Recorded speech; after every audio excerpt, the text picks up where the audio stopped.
Good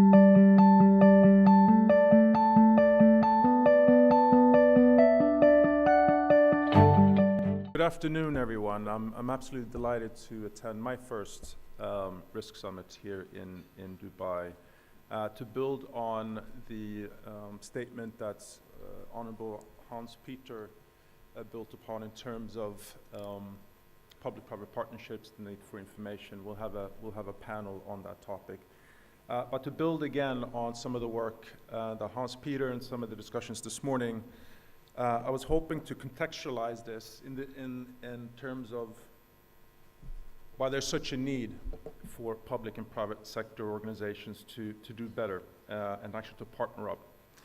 And I speak not from a compliance perspective, but I speak based on my experience having worked at the New York Fed, because I see similarities between the financial crisis or the cause of the financial crisis and in fact financial crime can actually be a cause, maybe not of a global crisis, but a regional one. And I'll give you an example of what I mean.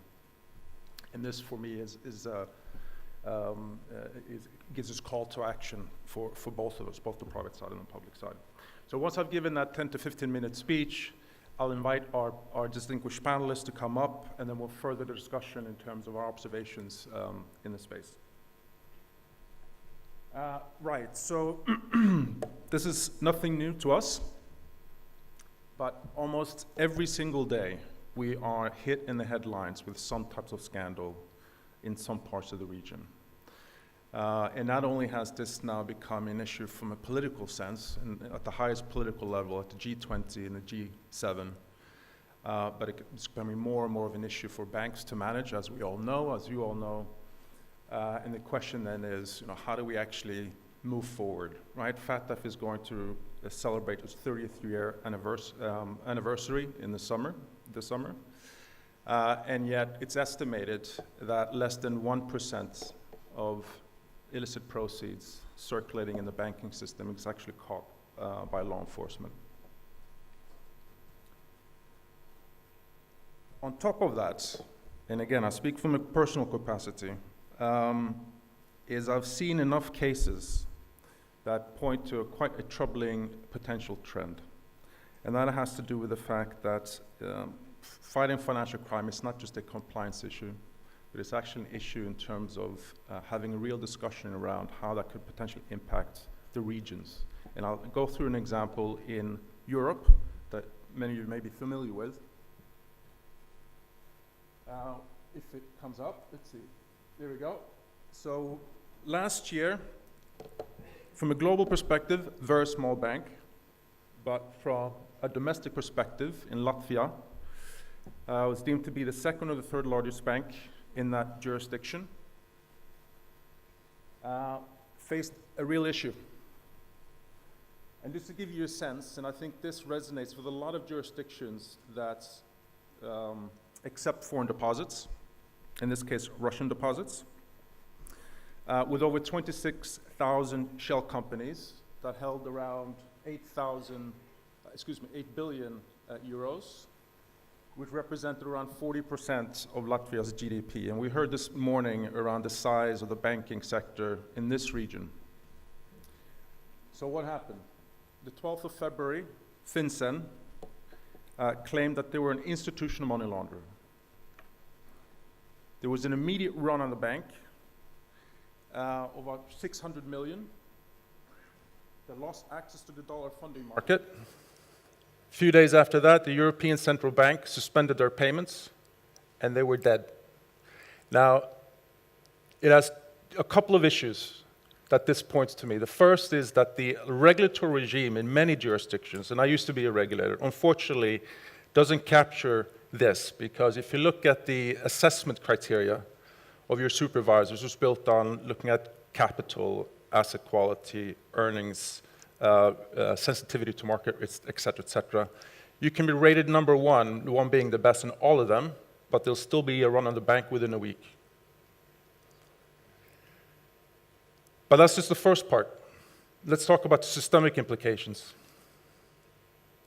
The question is, where did that money go? And this is a perfect case of a flight to quality. So all those illicit proceeds was a primary destination of Germany and Switzerland, and some went back to Russia.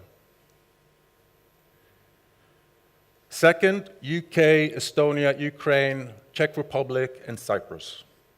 Now, other jurisdictions that are maybe considered to be lower risk have now become high risk.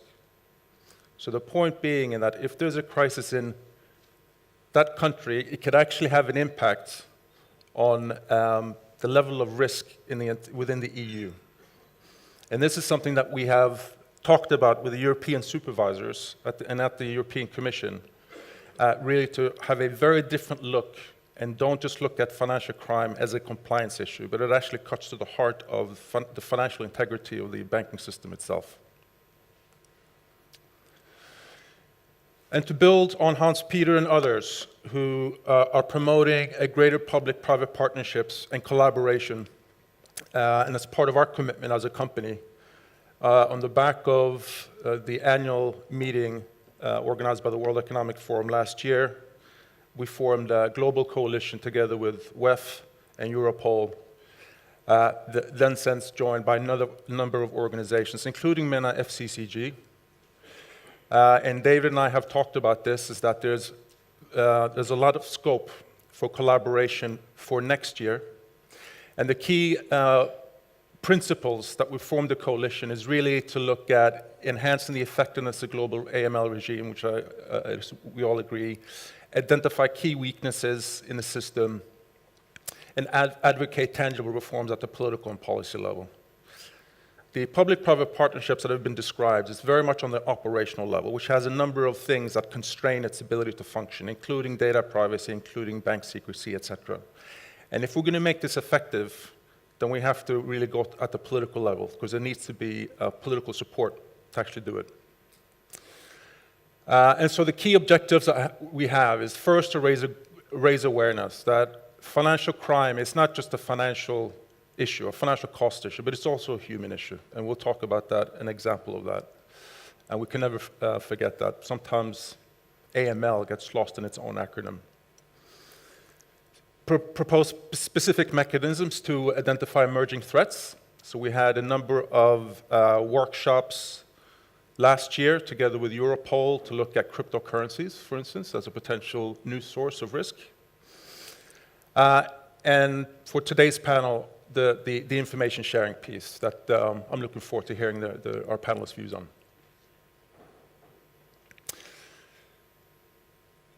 Some of this has been discussed already, but a number of jurisdictions have established public-private partnerships, really with the leadership of the UK. I have to give them credit. And there are different models. I'm not going to go through in detail here, but in effect, there's really two key objectives that those public-private partnerships have. The first is to raise typologies, and to share typologies. Singapore is a good example. And then to the furthest in terms of creating an infrastructure around the public-private partnerships is Australia, that was mentioned earlier today. So the Fintel Alliance, in effect, will second people from the banking industry. So those bank employees actually become an FIU employee with all its restrictions and confidentiality agreements. They will then do research to answer a couple of questions. One, which I'm aware of, is they wanted to know what does the typology look like for child exploitation. So they did research under very restricted circumstances in terms of the information that was available. They then published and circulated a report to the rest of the banking system. So those are examples of, two examples of the types of public-private partnerships that are there. But there's a number of others. And as it was mentioned before, one size doesn't fit all.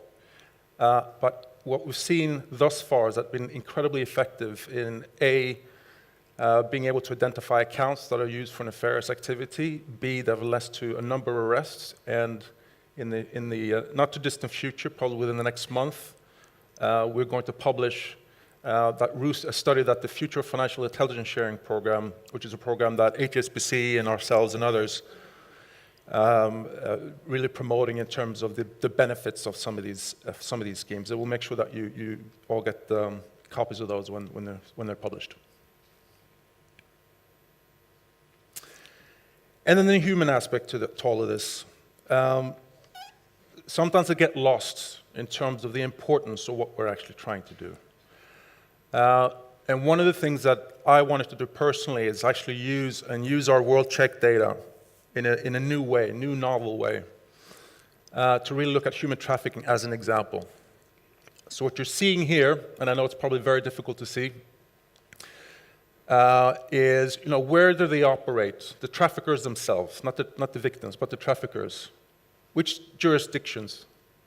And so they ran a session in Davos last year to talk about that. And one of the things that we then showed is really the power of using data and using good data to actually pinpoint not only where the traffickers and the criminals operate, but that can actually help inform institutions like yourself in terms of understanding the risks that you have depending on which jurisdictions that you have branches or activity in.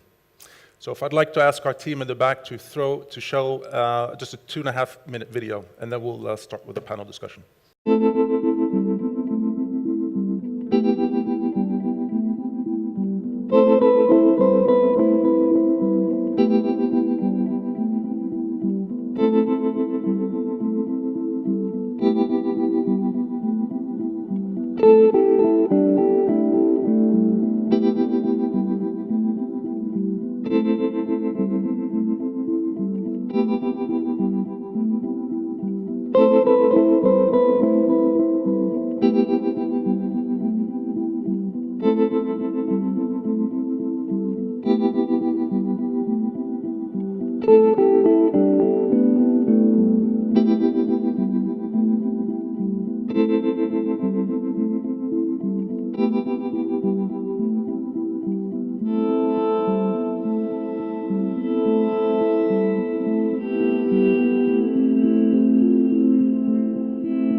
So what you've seen has never been done before.